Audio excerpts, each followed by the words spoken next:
see that. Now, I feel, and y'all may think different, but I feel that that's how we feel when we feel forsaken. We feel in a dark place, covered in sin, covered in darkness, can't see the light. And during this darkness, Jesus calls out, my God, why have you forsaken me? But what is so key to this is that in Matthew, Mark, Luke, and John, this is the only time that Jesus addresses God every moment of his life beside his Father. But now he's forsaken by him. He's not only going through withdrawals from being forsaken by the Father, but he's about to experience that outpour of his Father's wrath because his Father had to regard him as a sinner and was receiving the outpour of the wrath. So he was our substitute for our sinful humanity.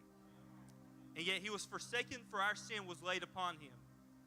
He was tasting death, he was experiencing judgment, and he was feeling forsaken so we wouldn't have to.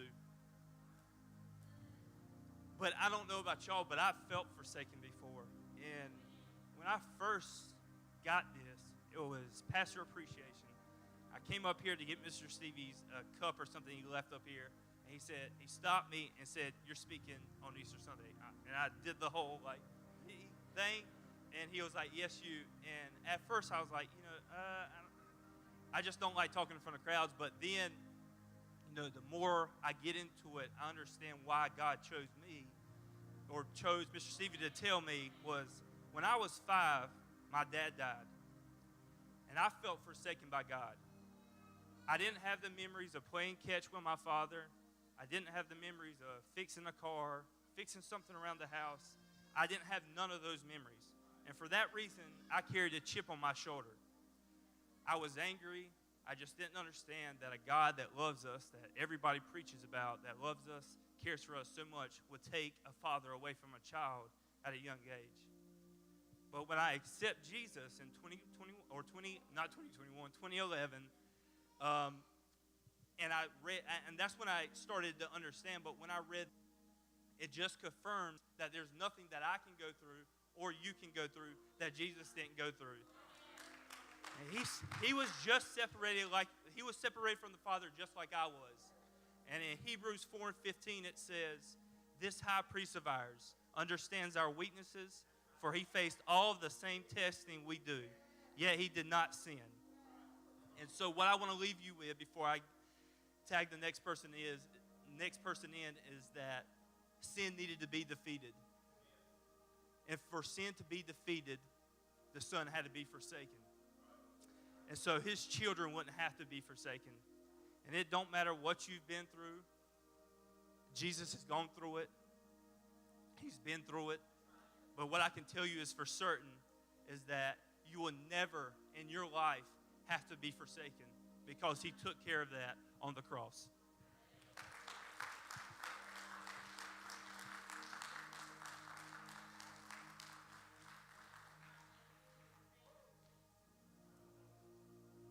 Hallelujah. So we're at the pivotal moment where Christ is agonizing. We're sensing everything that God is going through. He's going through pain. He's going through agony.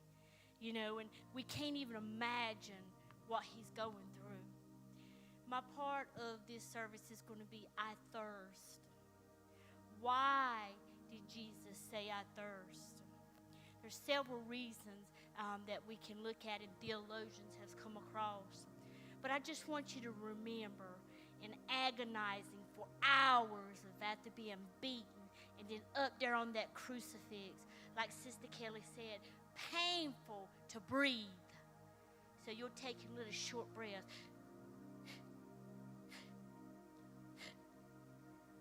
Jesus spoke and said, I thirst. In the beginning, they had offered Jesus some wine to help with his suffering, some gall, but he didn't take it. But when we look over in John 19:23, he gives us his rendition of the crucifixion. As Jesus was on that cross, hours into the pain, hours into the agony, hours into the point where God could not look upon him, Pastor Stevie. Darkness had filled the land. He was feeling all of my sins. He was feeling all of my treacherous, Sister Nita, that I had went through. He was becoming sin for me. He knew no sin, Sister Effie. But he was on that cross and he was bearing it. He was bearing every moment of it. To know that the Father had took his eyes away from him. He was alone. He was empty. He says, I thirst. After the first time he received it. So why did he receive it that next time? We think that sometimes the response that Jesus requested for something to drink, the soldiers gave him some of the vinegar that time and put it up to his lips. Earlier, Jesus refused it. He refused the myrrh. He refused anything that was going to prevent him from suffering and feeling that pain. Because, see, he had a job to fulfill. He had a purpose, and he was going through the purpose that the Father had placed on him. And even though the Father had to turn his back, Jesus stayed course. Are you staying course on your purpose? You know, the enemy may come up to you and he may put roadblocks. He may put stop signs in your face. He may put blinders in your face. The purpose is that of the Father. The Bible tells us that he was